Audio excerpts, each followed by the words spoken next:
Бидний ихэнх нь мөнгөнд хөдлөгдсөн улам бүрэн капиталист болж буй нийгэмд амьдарч байна. Христэд итгэгчид хэрхэн Христчиг өөрийгөө золиослон бусдад үйлчлэхэд үнэн ч хэвээр үлдэж нийгмийн бүтээмжтэй гишүүд байж чадах вэ? Хариулт нь инэрэнгүй капитализм гэж нэрлэж болно. Инэрэнгүй капитализм нь шин санаа биш. 4000 жилийн өмнө Бурхан Авраамд Эхлэл 12 дугаар бүлэгт түүнийг асар их өрөөгдөх болно гэж хэлсэн. Гэхдээ Бурхан яагаад түүнийг өрөөсөн бэ? Ингэснээр Авраам бусад бүх үндэстэнд өрөөл болж чадна.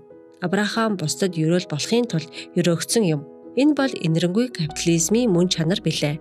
2000 жилийн өмнө Есүс дагалдагчдаа ашгаа хуваалц хэмээн уриалсан. Лук 6:38-д Есүс "Өгөгдөн, тэгвэл та нарт өгөгдөх болно.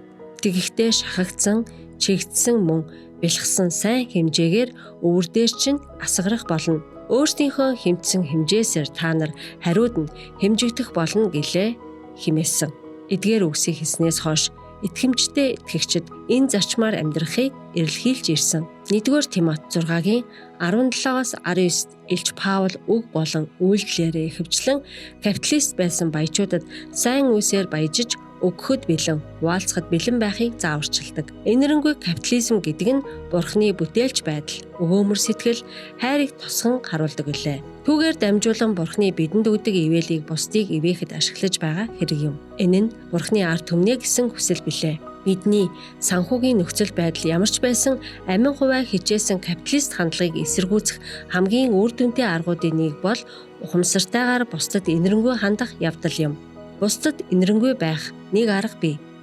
Амлалтын үргэл бол дэлхий дээрх Бурхны авралын ажлыг дэмжих зорилгоор хадгалсан бидний орлогын нэг хэсэг юм. Бид 11 болон амлалтын үргэлийг буцааж өгөхдөө өөрсдийгөө адагт Бурхныг нэгдүгээр тавьцгаая.